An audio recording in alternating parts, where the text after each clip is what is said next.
Hai teman-teman, selamat datang di podcast It's Okay to Be Not Okay dengan tema Navigating College Life with Help Seeking Wisdom. Aku Denis, dan aku hari ini nggak sendirian nih. Aku bakal ditemenin sama partnerku Derin. Halo semua, aku Derin. Oke, bersama-sama kita siap membawa kalian dalam perjalanan penting nih. Hari ini kita akan memahami dan meresapi suatu fase yang banyak dialami oleh individu-individu yang baru menginjak masa dewasa. Betul, Den. Sesuai dengan tema podcast kita hari ini, kita akan membahas mengenai kehidupan perkuliahan. Tidak hanya itu, kita juga akan membahas mengenai perilaku mencari bantuan sebagai seorang mahasiswa. Nah, iya, dan untuk membantu kita membahas mengenai tema podcast kali ini, kita mengundang dua narasumber hebat yaitu Kak Lydia dan Kak Mumtaz, serta tamu yang sangat-sangat spesial, Kak Friska. Jadi, simak terus podcast It's Okay to Be Not Okay, Navigating College Life with Help Seeking Wisdom ya teman-teman. Halo Kak Lydia, Kak Mumtaz, dan Kak Friska. Bagaimana nih kabarnya? Halo Kak Darin dan Kak Denis, kabar luar biasa nih dari aku yang udah gak sabar banget untuk membahas tentang topik kita bareng-bareng sama partner aku, Kak Mumtaz. Ih, sama nih. Gue juga nggak sabar pengen ngomongin topik yang menurut gue menarik banget. Nah, sekarang gue pengen balik nanya nih. Gimana kabar kalian? Halo semuanya, Alhamdulillah kabar aku baik dan pastinya aku excited banget nih buat sharing pengalaman aku di podcast ini. Makasih ya Kak Derin dan Kak Denis udah invite aku sebagai tamu di podcast kali ini. Sama-sama, Friska. Nah, ternyata ya, sama banget nih kayak kita, Der. Kakak-kakak udah nggak sabar juga nih buat berbincang mengenai help seeking behavior pada mahasiswa. Nah, tapi karena masih banyak pendengar yang belum mengenal kakak-kakak, seperti kata pepatah, tak kenal maka tak sayang, jadi boleh dong Kak memperkenalkan diri terlebih dahulu. Perkenalkan, aku Lydia, teman-teman bisa panggil aku Lid. Aku mahasiswa S1 Fakultas Psikologi UI Angkatan 2021. Perkenalkan, gue Mumtaz. Umur gue sekarang 18 tahun. Sekarang berstatus sebagai mahasiswa S1 di UI Fakultas Psikologi. Halo lagi, kenalin aku Friska, usia aku 20 tahun. Saat ini berstatus sebagai mahasiswa dan berkuliah di Fakultas Psikologi UI semester 5. Wah, seneng banget nih akhirnya bisa kenalan sama kakak-kakak. Oke deh, karena udah kenalan, kita langsung mulai ya pokok pembahasan dari podcast kali ini. Sebetulnya aku penasaran sih, Kak. Kenapa sih topik kita mencari bantuan atau help seeking di kehidupan mahasiswa? Nah, iya bener banget tuh Kak. Sebetulnya kan orang dewasa kayak orang tua kita juga perlu bantuan. Adik saya juga perlu, semua orang juga perlu bantuan tuh Kak. Tapi kenapa nih kita ngebahasnya tentang mencari bantuan di kehidupan emerging adulthood? Menarik banget tuh Kak Denis. Jadi seperti yang kita ketahui, umumnya mahasiswa berada pada rentang usia 18 sampai 29 tahun. Masa-masa itu biasa kita sebut sebagai tahap emerging adulthood atau masa peralihan dari remaja akhir ke dewasa. Namanya juga masa transisi ya Kak. Tentunya mahasiswa mengalami krisis dan cenderung tidak stabil. Oh, begitu ya, Kak. Iya sih, aku juga merasa ada banyak banget transisi dari menjadi siswa SMA sampai menjadi mahasiswa. Kira-kira ada tantangan apa lagi sih, Kak, yang dialami mahasiswa di masa transisi ini? Nah, iya benar, transisi dari menjadi siswa SMA hingga sekarang kita menjadi mahasiswa itu memang salah satu tantangan terbesar yang dihadapi individu emerging adulthood. Contoh tantangan lainnya adalah di masa emerging adulthood ini mahasiswa sering dihadapkan dengan berbagai pilihan seperti menentukan jurusan, mengenyam pendidikan di perguruan tinggi, pindah dari rumah keluarga atau merantau, bekerja, atau bahkan jenjang karir. Kalau mahasiswa nggak mampu untuk mengontrol berbagai pilihan ini bisa jadi stresor psikologis nih buat mereka. Betul. Jadi karena ada banyak nih kemungkinan stresor psikologis yang dapat dialami mahasiswa, harapannya podcast ini dapat meningkatkan kesadaran mahasiswa atau individu yang berada di masa emerging adulthood untuk mencari bantuan atau mengatasi stresor yang dihadapi, terutama ketika berada di masa peralihan yang nggak menentu ini. Wah, semakin kegambar nih ya teman-teman betapa menariknya topik podcast kali ini. Nah, tenang aja, gak cuman ngebahas tentang tantangan yang dihadapi, kita juga bakal bahas solusinya. Jadi, stay tune ya. Oh iya, selain itu, Kak Friska tadi sempat mention kan, usianya itu 20 tahun. Nah, sebagai seseorang yang berada di fase emerging adulthood, mungkin ada yang mau ditanya atau disampaikan dulu? Nah, bener nih Kak Nis. Jadi aku sendiri sebagai emerging adult juga merasa relate banget sama definisi emerging adulthood yang tadi disampaikan oleh Kak Lydia dan Kak Mumtaz.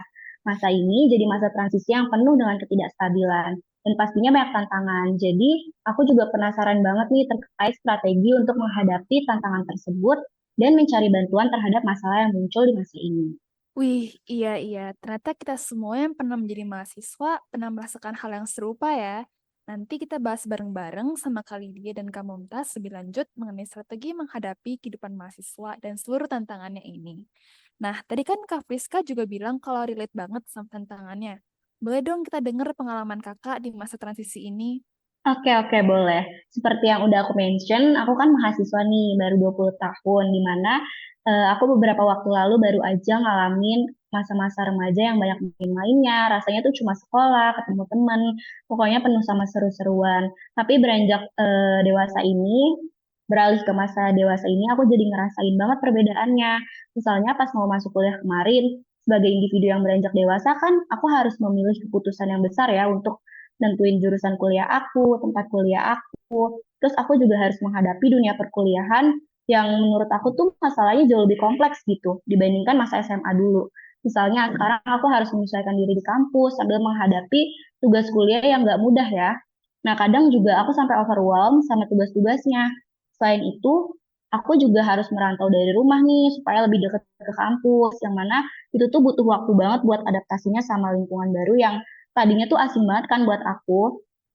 Nah, dari segitu banyaknya masalah, kadang aku tuh bingung gitu untuk overcome-nya gimana dan berujung masalahnya itu aku pendem sampai lupa sendiri gitu loh. Jadi tuh secara keseluruhan benar-benar berbeda ya masa SMA sama masa perkuliahan. Nah, masa SMA tuh seru, happy-happy, hangout-hangout. Terus pas masuk ke perkuliahan, langsung tuh semuanya terasa sulit. Belum lagi lingkungan yang berubah cukup drastis. Nah, kemudian akhirnya Kak Friska kesulitan gitu ya untuk mengatasi tantangan atau masalah yang dihadapinya di masa-masa transisi ini. Kalau gitu, kita tanya dulu ya ke Kak Mumtaz, kira-kira gimana sih cara mengatasi banyaknya tantangan-tantangan yang terjadi tersebut? Iya, sejauh ini kita kan udah sepakat ya kalau masa transisi itu adalah masa yang penuh tantangan dan nggak bisa dan nggak dapat kita pungkiri kalau memang masih banyak mahasiswa yang kesulitan banget buat mengatasinya sendirian, kayak si Friska tadi. Nah, mereka tuh sebenarnya bisa meminta bantuan dari orang lain untuk membantu menghadapi tantangan yang dialami. Iya, bener banget tuh. Mereka yang mengalami tantangan perlu meningkatkan help-seeking behavior. Wah, gitu ya. Jujur aku baru pertama kali sih dengar tentang help seeking behavior. Sebenarnya apa sih arti dari help seeking behavior kali dia? Iya, sebetulnya ini adalah istilah yang emang jarang kedengeran dan menurut aku pribadi juga jarang dipromosiin sih, Dar. Nah, help seeking behavior sendiri atau tingkah laku mencari bantuan didefinisikan sebagai tingkah laku yang dilakukan individu saat merasa butuh bantuan dan memiliki keinginan untuk menyelesaikan masalah yang ada. Tingkah laku mencari bantuan merupakan hal yang penting nih karena melalui bantuan individu juga mendapatkan social support atau dukungan sosial yang memang dibutuhkan oleh setiap manusia. Namun, sayangnya nggak semua mahasiswa bersedia nih untuk mencari bantuan, entah karena mereka malu atau takut meminta bantuan. Selain itu, bisa juga loh, Kak, mahasiswa tidak mencari bantuan karena belum tahu bagaimana cara untuk meminta bantuan ke orang lain. Oh, kalau boleh aku simpulin, berarti help seeking behavior itu bertujuan untuk mendapatkan dukungan dari orang lain ya. Kalau kita bilang tuh social support. Nah, tapi seperti yang kali dia udah bilang, masih banyak banget mahasiswa yang enggan untuk mencari bantuan ke orang lain. Betul, Dan. Sebelumnya tuh udah ada penelitian yang meneliti kalau di Universitas 11 Maret terdapat kira-kira 124 mahasiswa yang mengalami gejala depresi dan 197 mahasiswa yang mengalami gangguan kecemasan. Tapi ada penelitian lain kalau dari banyaknya mahasiswa yang ada, hanya 14% mahasiswa dari suatu universitas yang mencari bantuan ke temannya dengan bercerita atau didengarkan. Nah, kalau dari Kak Friska gimana? Apakah kakak atau mencari bantuan apabila mengalami kesulitan? Wah iya ya, jujur kalau aku sendiri nih sebagai mahasiswa masih sulit banget ya buat ngelakuin proses mencari bantuan tadi itu. Kalau menurut aku kayaknya mahasiswa lain juga masih kesulitan deh untuk cari bantuan. Soalnya aku juga pernah nih baca jurnal kalau tingkat stres mahasiswa itu kan cukup tinggi ya. Dan bahkan sampai memiliki keinginan untuk suicide gitu. Karena banyaknya masalah yang harus dihadapi sendirian dan mungkin dari sebagian besar mahasiswa yang mengalami stres itu tuh sulit gitu untuk mencari bantuan dan akhirnya tidak tertangani gitu. Oh, jadi kalau kakak meskipun mengalami banyak tantangan sendirian, mencari bantuan tetap menjadi hal yang sulit ya, Kak. Kalau teman-teman mahasiswa kakak yang lain bagaimana, Kak? Apakah mereka banyak mencari bantuan apabila mengalami kesulitan? Kalau seperti yang aku bilang tadi ya, teman-teman aku atau kayak banyak dari mahasiswa yang menurut aku masih enggan atau kesulitan gitu untuk mencari bantuan dalam mengatasi masalah, terutama untuk datang ke psikolog gitu, karena kayaknya sih kurang kesadaran gitu ya untuk mencari bantuan profesional, terus mereka juga mungkin keterbatasan waktu, banyaknya tugas gitu, atau ketidaktahuan terkait ketersediaan akses yang memang ada di sekitar mereka, atau bisa juga karena mungkin kondisi ekonomi mereka yang rendah gitu ya, jadi kayak mereka nggak punya cukup biaya gitu untuk bayar tenaga profesional. Atau bisa jadi nih teman-teman aku yang laki-laki tuh biasanya ngerasa malu buat curhat gitu atau buat datang ke tenaga kesehatan mental gitu karena mereka kayak takut dicap negatif atau dapat stigma negatif dari masyarakat gitu sih kalau yang aku perhatiin. Betul banget, Fris. Lalu faktor yang udah disebutin Friska itu emang biasanya memang menghambat individu untuk mencari bantuan, terutama faktor stigma negatif dari masyarakat terhadap individu yang pergi ke psikolog atau mencari bantuan itu. Hal itu bahaya banget ya, karena dapat menjauhkan mahasiswa dari bantuan profesional demi mereka menghindari rasa malu atau dapat label negatif. Mm-mm. Jadi karena itu mahasiswa tuh penting untuk menyadari tanda-tanda kalau dirinya itu memang harus segera mencari bantuan demi kesejahteraan mental dan pencapaian akademik yang baik tanpa perlu merasa takut, ragu, atau malu-malu gitu. Jadi sebagai mahasiswa tuh nggak perlu nih kalau harus nunggu sampai kondisi terlalu parah atau menunggu orang lain yang proaktif menawarkan bantuan. Ya, kita sendiri harus menyadari tanda-tanda diri kita memerlukan bantuan. Wah, dengar tuh teman-teman. Jangan sampai terlambat ya untuk mencari bantuan. Aku jadi kepikiran sih, tanda kalau kita perlu mencari bantuan tuh yang kayak gimana sih? Tapi mungkin ya sebelum itu ada nggak sih Kak tahapan-tahapan dalam melakukan help seeking atau bagaimana nih cara kita membreakdown help seeking behavior ini? Ada kok, dan tahapan help seeking behavior itu sendiri ada tiga. Pertama, ada problem recognition atau identifikasi masalah. Yang kedua, keputusan untuk mencari bantuan. Dan ketiga, pilihan sumber bantuan. Pada tahap yang pertama, identifikasi masalah, biasanya individu perlu mencari tahu antecedent atau hal-hal yang memicu kemunculan masalah mereka, seperti stresornya apa, atau lingkungannya seperti apa yang membuat mereka merasa ada masalah. Tapi perlu diingat ya bahwa antiseden atau stresor ini kadang juga nggak selalu disadari atau diketahui oleh individu. Setelah itu, individu tahu penyebab masalah mereka dan akhirnya mereka sadar nih, wah kalau memang benar mereka punya masalah, muncullah keputusan untuk mencari bantuan. Entah itu bantuan yang mereka sudah pahami ataupun bantuan yang harus masih dipikirkan atau dikatakan oleh orang lain. Nah, yang terakhir, setelah mereka memutuskan untuk mencari bantuan, barulah mereka menentukan sumber bantuannya.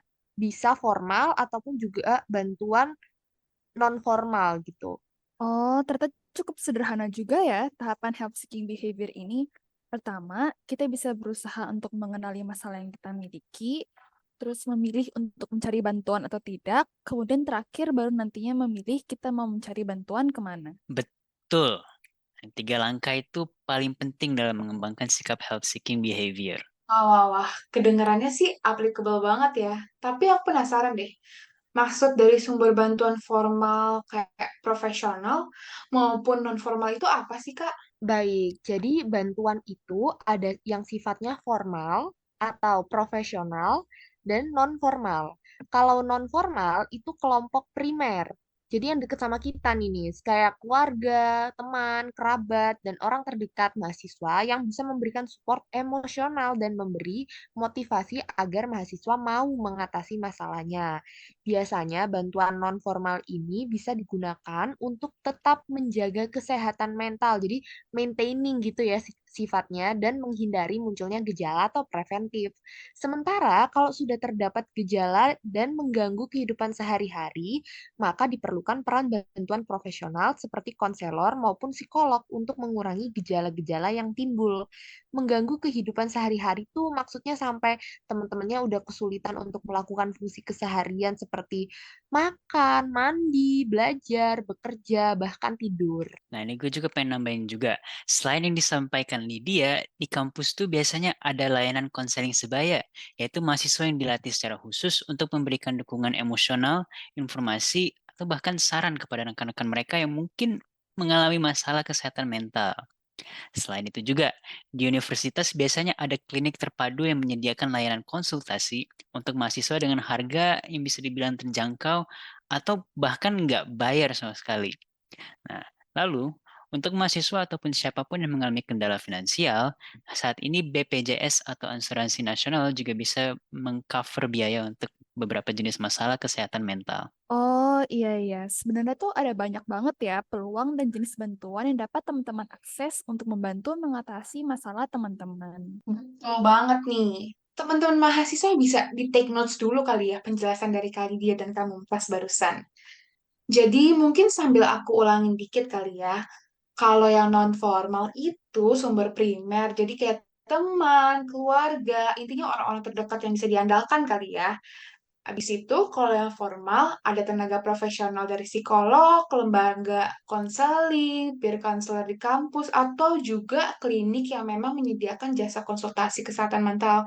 Yang katanya Kak Muntas, udah banyak nih yang gratis. Betul, kalau Kak Friska gimana? Apakah bantuan-bantuan seperti yang udah dijelasin kakak-kakak narasumber tadi tersedia di sekitar kakak? Wah, ya, setelah aku cermati jawaban dari Kak Lydia dan Kak Mumtaz, aku sadar sih kalau sebenarnya tuh emang banyak banget ya bantuan yang ada di sekitar aku.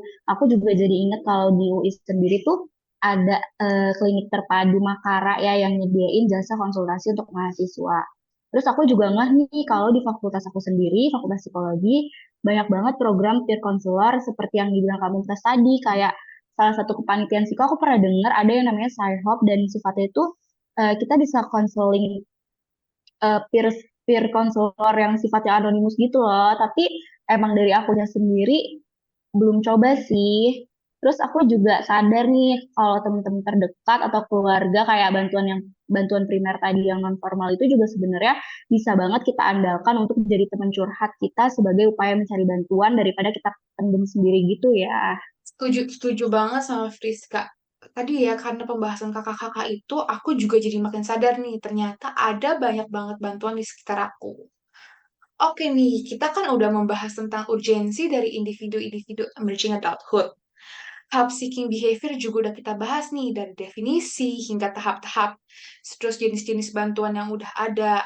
Nah, tinggal satu lagi nih yang belum kita bahas, yaitu tanda-tanda mahasiswa yang perlu mencari bantuan. Bener, kadang kan meskipun kita sedang mengalami masalah, ada saat-saat di mana kita merasa kalau kita nggak perlu bantuan kan. Jadi situasi seperti apa sih yang membuat seorang mahasiswa perlu untuk mencari bantuan?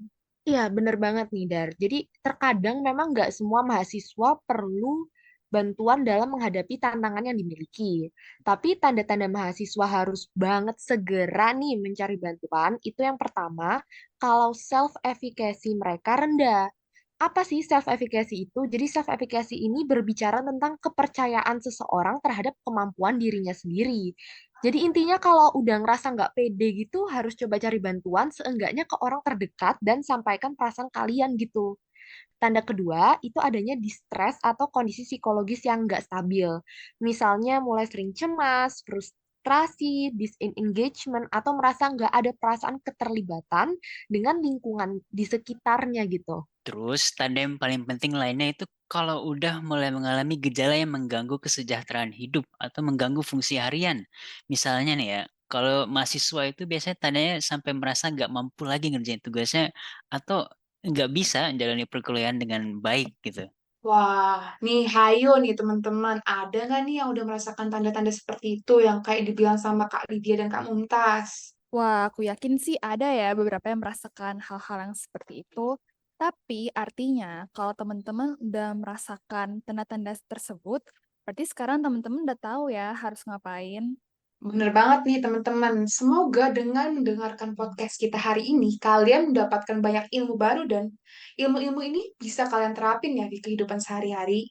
Setuju sama Denis, karena menurut aku topik podcast kali ini tuh juga relate banget lah dan bisa banget dipraktekin di kehidupan mahasiswa. Oleh karena itu, aku dan Denis mau coba buat merangkum secara singkat ya podcast hari ini untuk teman-teman. Kalau misalnya ada yang salah atau kurang, mohon diperbaikin nanti tambahin ya Kak Lydia, Kak Mumtaz, dan Kak Friska. Oke, Derin, aku duluan kali ya yang mulai. Jadi, seperti yang Kak Lydia sama Kak Mumtaz sudah bilang, kalau masa emerging adult itu merupakan masa transisi yang penuh banget sama tantangan, terutama bagi mahasiswa. Nah, biasanya mahasiswa yang banyak kesulitan itu menghadapinya sendirian nih tantangan-tantangan ini. Oleh karena itu, penting banget untuk tahu dan mengenal mengenai help-seeking behavior yang tujuannya adalah untuk mendapatkan bantuan lewat social support. Nah, walaupun hal ini penting banget, tapi seperti yang Kak Friska, Kak Lydia, dan Kak Mumtaz suka udah bilang, masih banyak mahasiswa yang kesulitan untuk mencari bantuan karena kurangnya kesadaran, juga mungkin kurang informasi, masalah kesulitan biaya, dan juga stigma negatif dari masyarakat. Aku lanjutin ya. Kedua narasumber kita udah jelasin nih bahwa tadi itu ada 3 tahapan dalam help seeking behavior. Yang pertama, berusaha untuk mengenali masalah yang kita miliki, lalu memilih untuk mencari bantuan atau tidak, baru nantinya kita memilih mau mencari bantuan kemana. Bantuan juga tadi dibagi menjadi 2, itu non-profesional dan profesional, di mana bantuan non-profesional terdiri dari kelompok primer dan bantuan profesional terdiri dari tenaga ahli seperti konselor maupun psikolog. Bantuan-bantuan ini juga sudah banyak terdapat di lingkungan perkuliahan. Yang terakhir dan yang paling penting, kita harus mencari bantuan ketika sudah muncul tanda-tanda seperti hilangnya self-efficacy, munculnya distress, serta ketika muncul gejala yang sudah mengganggu kesejahteraan hidup dan fungsi harian. Yes, betul banget nih, Dea. Well, well, well. It has been quite a journey today, hasn't it? Kita tadi bahas tentang kehidupan perkuliahan dan pentingnya mencari bantuan.